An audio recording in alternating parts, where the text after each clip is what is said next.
Buenas tardes a todos los presentes.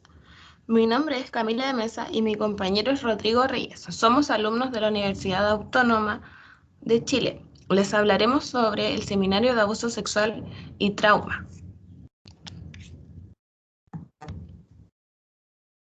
Para comenzar, ¿qué es el abuso sexual? El abuso sexual infantil, también conocido como ASI, es un tipo de violencia que impacta significativamente en las sociedades de todo el mundo.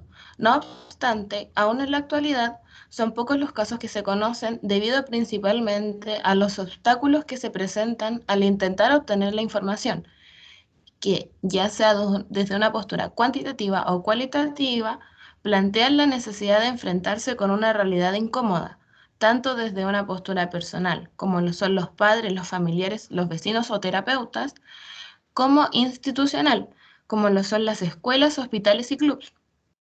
A ello se adhiere la dificultad para establecer una definición y de clasificación precisa, el desconocimiento de los criterios para su detección o diagnóstico, las dificultades para su investigación, la invisibilidad de las repercusiones y el manejo terapéutico inadecuado. Es ampliamente conocido que este fenómeno no detectado o tratado a tiempo, junto a la ausencia de un vínculo afectivo sano y estable con al menos un adulto significativo, aumentan la probabilidad de presentar problemas en el desarrollo y derivan una amplia gama de enfermedades físicas y psicológicas que las víctimas pueden arrastrar durante el resto de sus vidas. Ello sugiere la importancia de examinar y entender las relaciones tempranas, que, desde las teorías del apego, comprenden una red de variables que interactúan a través del vínculo entre la madre, el padre o el cuidador y el bebé, quienes buscan, además de complementariedad y satisfacción de sus necesidades, las primeras expresiones de amor sobre las que el infante se conformará como un ser social. Bueno, siguiendo con lo que dice mi compañera, eh, yo les hablaré del trauma. Bueno, la idea del trauma ha estado presente históricamente durante muchos años, siendo referido en algunos escritos filosóficos o relatos literarios. Sin embargo, no es hasta el año 1809 que el médico Philippe Pinel describe con detalle el cuadro sintomático en un veterano de guerra, tal como lo plantea Talán, citado por Flores en el 2018. Asimismo, se hace una distinción entre suceso traumático y trauma, siendo el primero considerado como un acontecimiento negativo e intenso que surge de forma brusca, que resulta inesperado e incontrolable, y que, al poner en peligro la integridad física y psicológica de una persona, se muestra incapaz de afrontarlo. Tiene consecuencias dramáticas para la víctima, especialmente de terror e indefensión. Considera trauma la reacción psicológica derivada de un suceso traumático.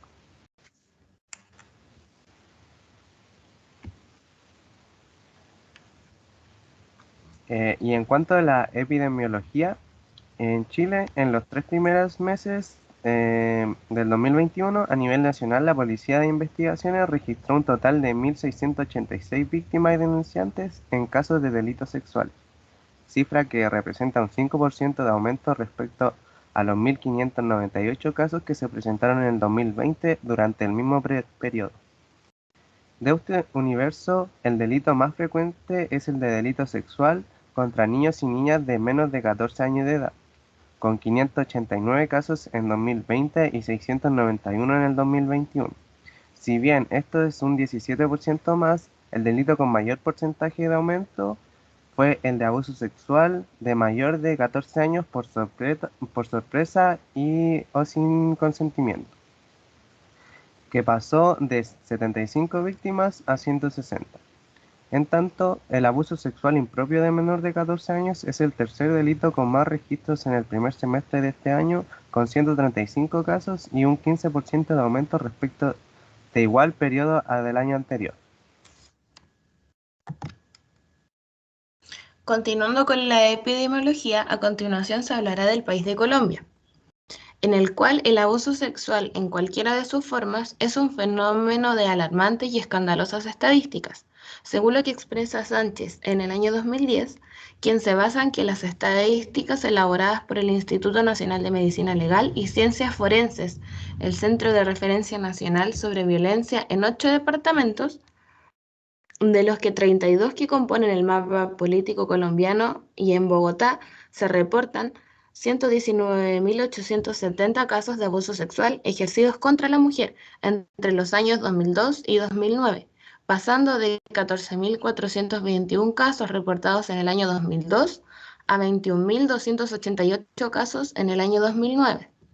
Las más afectadas eran niñas entre los 0 y 17 años de edad, lo cual presenta un 84% de los casos. Las ubicadas entre los 10 y 14 años de edad representaron el 36% de los casos, las mujeres de 18 a 39 años el 13% y las mujeres mayores de 14 años el 1%. El principal presunto agresor del abuso sexual es algún conocido cercano a la mujer, ya sea familia, pareja, expareja o amigos cercanos, con un 34% de los casos. El 60% de los casos denunciados fueron esos. En el 13,7% de los casos del presunto agresor era un conocido, ya sea un compañero de estudio, compañero de trabajo, un profesor, un encargado del menor u otros. Y el 7,8% de los casos, el agresor era un desconocido.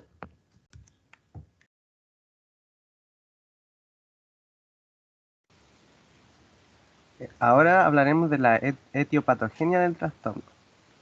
Bueno, el abuso sexual infantil es un tipo de actividad o contacto sexual en el que no das tu consentimiento. Un atacante puede usar la fuerza física o amenazas o darle drogas o alcohol a su víctima para abusar sexualmente, el cual produce diversas consecuencias psicológicas, biológicas y emocionales a largo plazo. Es de suma importancia mencionar que el abuso sexual no siempre implica a un acto forzado y violento, ya que algunas veces el agresor utiliza el engaño y la manipulación como para ganarse la confianza del adolescente y así cometer los abusos.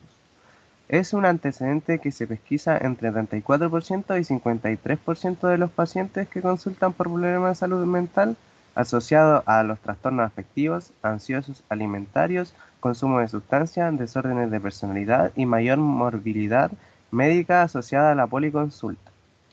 Algunas de las principales patologías asociadas al abuso sexual son la depresión, el trastorno de estrés postraumático, trastorno de ansiedad, trastorno alimentario y las disfunciones sexuales.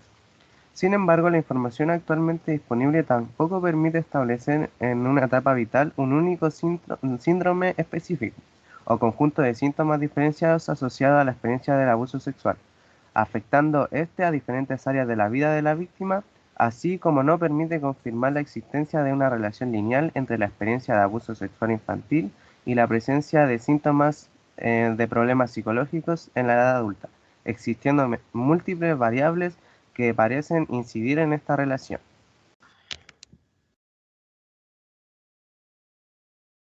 A continuación, hablaremos sobre la presentación clínica.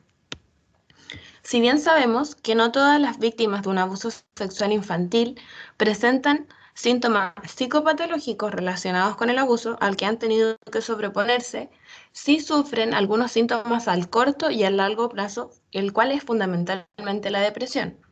Sin embargo, cuando un niño presenta comportamientos en los que la sexualidad no se manifiesta de manera natural, sino que más bien se puede advertir la presencia de conductas abiertamente eróticas y actitudes en torno a lo sexual, es posible advertir, aunque no lo manifiesten abiertamente con palabras, la presencia del ASI.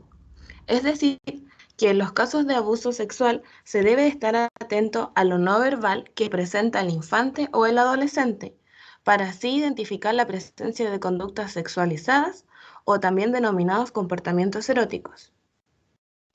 Es importante mencionar que las historias de abuso sexual en la niñez han sido ligadas al miedo, a la ansiedad, a la depresión, al insomnio, a los desajustes sexuales, al comportamiento autodestructivo, a los dolores de cabeza, a la agresión, a la rabia, a la baja autoestima, al abuso de sustancias, intentos de suicidios e inclusive a la obesidad. Tal como se mencionó en el punto anterior, en la etiopatogenia del trastorno, los principales trastornos ligados al abuso sexual infantil son la depresión, el trastorno de estrés postraumático, un trastorno de ansiedad, trastornos alimentarios y disfunciones sexuales. No obstante, la manera de afrontamiento varía en cada persona, pues es completamente subjetiva. Mientras que algunas personas experimentan vivencias y la mencionan como insoportable, para otros individuos puede llegar a sobreponerse a esos mismos sucesos. En este sentido, no se puede decir que existen diferentes tipos de trauma, sino más bien distintas secuelas. Según la clasificación del DSM-5, se presentan trastornos tales como el trastorno bipolar, trastorno de estrés postraumático, amnesia disociativa, trastornos de síntomas somáticos, disfunciones sexuales, tales como el trastorno de dolor genitopélvico por penetración, además de la eyaculación retardada o prematura, el trastorno eréctil, trastorno orgásmico femenino, trastorno de voyerismo y el trastorno de pedofilia. A continuación, se presenta una tabla de indicadores físicos, comportamentales y de tipo sexual de víctimas en abuso sexual.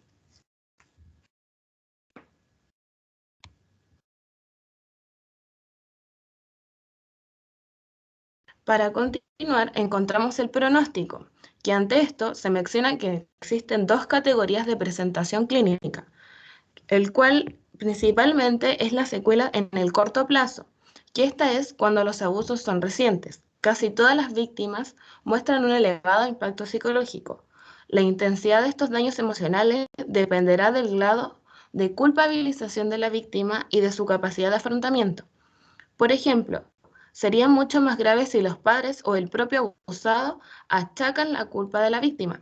En estos casos suelen presentarse problemas como la ansiedad, la depresión, el fracaso escolar o problemas de sociabilización. También es frecuente que se desarrollen actitudes de negación, adicciones a diversas sustancias e inclusive convencerse de que el abuso nunca ocurrió. Aquí se presentan las principales consecuencias a corto plazo del abuso sexual en niños y en adolescentes. Encontramos los efectos físicos, conductuales, emocionales, sexuales y sociales.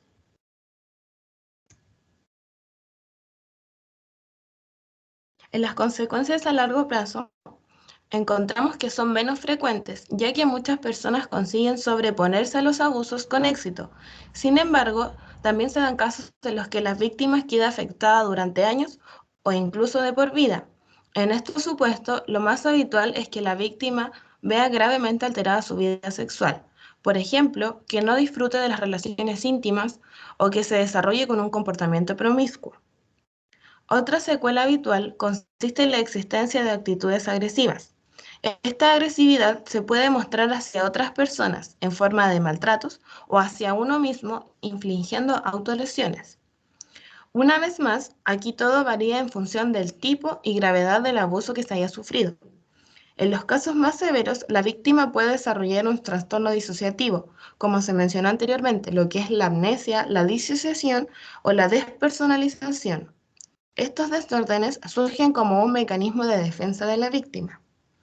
A continuación se presenta una tabla con las principales secuelas psicológicas en víctimas adultas del abuso sexual que tuvieron en la infancia. Se presentan las secuelas físicas, conductuales, emocionales, sexuales y sociales.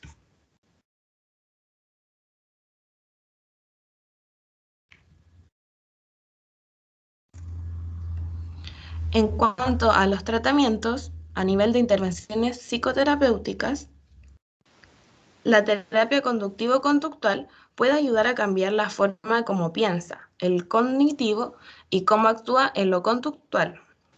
Estos cambios le pueden ayudar a sentirse mejor, a diferencia de algunas de las otras terapias habladas.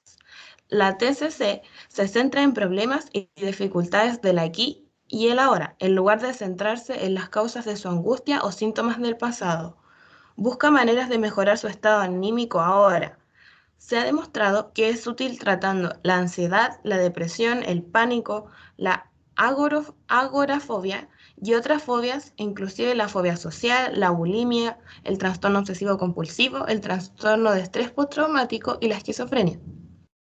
El tratamiento está organizado en los siguientes componentes: la psicoeducación, para normalizar las respuestas de la víctima ante los eventos traumáticos y reforzar pensamientos que le permitan afrontar la situación exitosamente; habilidades parentales, dirigidas a reforzar y o entrenar las habilidades adecuadas en los padres que le permitan entregar un soporte y apoyo adecuado a los niños; la relajación, para entregarle a la víctima las herramientas necesarias para reducir su ansiedad en las diferentes etapas del tratamiento; la expresión y regulación emocional, el afrontamiento cognitivo y procesamiento cognitivo, para que la víctima pueda explorar activamente sus pensamientos y pueda reconocer y modificar aquellos que sean errados o disfuncionales; la creación de una narrativa del trauma, con el objetivo de que la víctima pueda enfrentar los recuerdos traumáticos y con base en ello logre una reestructuración cognitiva que le permita integrar la experiencia traumática en su vida; la exposición en vivo a estímulos que le recuerden el trauma, para reducir a la víctima la evitación de situaciones inocuas que le recuerden al trauma. Mediante la exposición gradual a recuerdos y actividades inofensivas se encuentran asociadas al evento traumático. Además, el establecimiento de un plan de seguridad y de desarrollo futuro para aumentar la sensación de autoeficacia en la víctima. Otro tratamiento psicoterapéutico es el enfoque psicodinámico grupal e individual. La terapia con orientación a la psicodinámica es un enfoque terapéutico dentro de la psicología que parte desde los principios teóricos del psicoanálisis, pero con una mirada más integrativa, menos intensa y además a corto plazo. Tiene el objetivo de hacer consciente lo inconsciente, es decir, ayuda a la persona a tomar conciencia acerca de los verdaderos conflictos y sentimientos que suelen estar profundamente arraigados y no ser conocidos debido a diferentes mecanismos de defensa que impiden el acceso a la motivación inconsciente de sus comportamientos. Las etapas del tratamiento psicoterapéutico psicodinámico individual con sobrevivientes de abuso sexual deben ser focalizadas en el alivio de los síntomas y el dolor o sufrimiento personal generado. La flexibilidad terapéutica debe permitir al terapeuta moverse hacia focos del trabajo distintos al del trauma de abuso sexual, optando por un acercamiento más indirecto al mismo que le brinde el tiempo del consultante de reelaborar el trauma de acuerdo con su propio proceso. La exploración del trauma debe facilitar la construcción de un relato que permita describir lo ocurrido y contextualizar, conectando lo actual con lo ocurrido. La elaboración del trauma debe permitir la construcción de un futuro donde se fomente en el sobreviviente la capacidad de acceder a una resignificación distinta de la historia de sí mismo, con el objeto de disminuir el impacto de agresión sexual sufrida.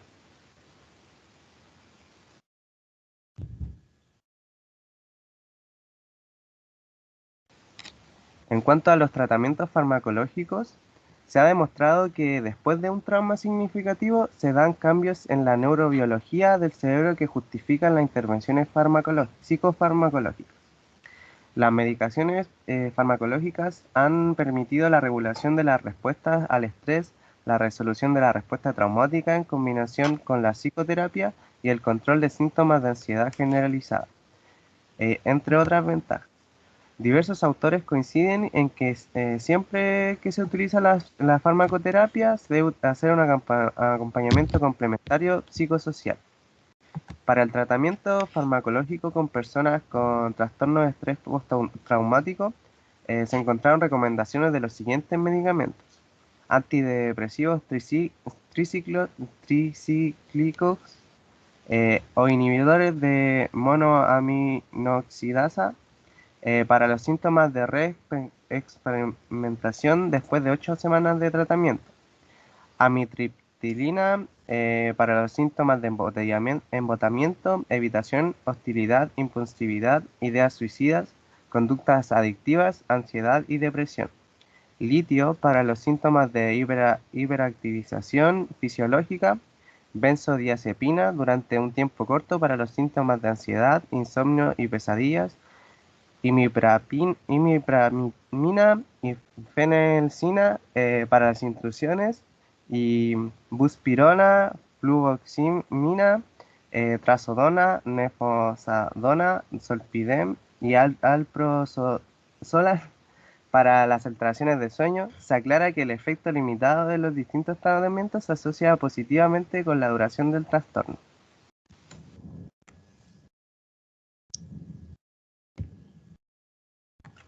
En cuanto a las implicancias sociales del trastorno, las personas que han sufrido abuso sexual infantil experimentan una serie de secuelas emocionales. Sin embargo, en los niños se presentan de manera distinta a la de un adulto, pues en los menores pueden no ser conscientes del alcance del abuso sexual en las primeras fases, pues el abuso sexual en la infancia es un fenómeno invisible, porque se supone que la infancia es feliz, que la familia es protectora y que el sexo no existe en esta fase de la vida. El ASI es claramente un factor de riesgo de disfunciones interpersonales que van desde problemas en las relaciones íntimas de parejas hasta las disfunciones sexuales como anteriormente se mencionó. En consecuencia de esto, el abuso sexual infantil puede llegar a afectar entre un 15 a un 20% de la población, lo que se supone un problema social importante y que afecta a uno y al otro sexo, principalmente a las niñas y a las mujeres. Los menores no son, sin embargo, solo víctimas de las agresiones sexuales, sino que también pueden ser agresores en el futuro. Las consecuencias de la victimización a corto plazo son en general devastadoras para el funcionamiento psicológico de la víctima, sobre todo cuando el agresor es un miembro de la misma familia y cuando se ha producido una violación. Las consecuencias a largo plazo son más inciertas.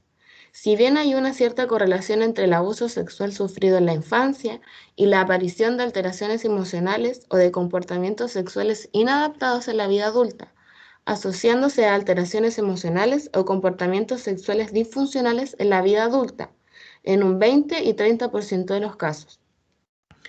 A su vez, es importante mencionar que las mujeres que han sufrido abuso sexual en la infancia y adolescencia pueden manifestar actitudes negativas hacia la sexualidad, produciendo una aversión, evitación, insatisfacción, inestabilidad en sus relaciones íntimas y tendencia a evaluarlas negativamente.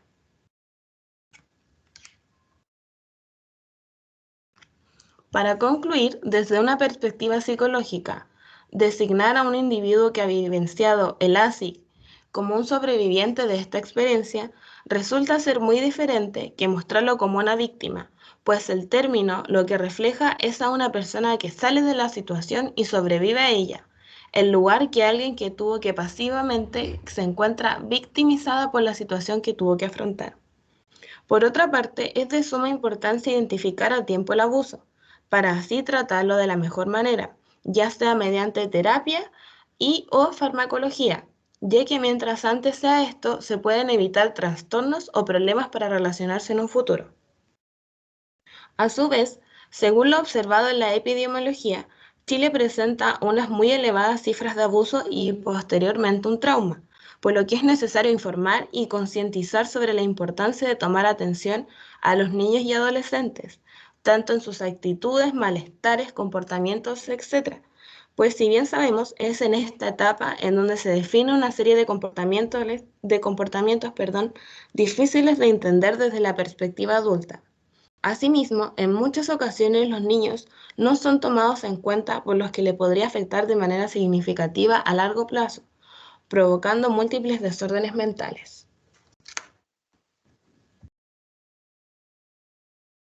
Acá está la referencia bibliográfica utilizada para esta presentación. Muchas gracias.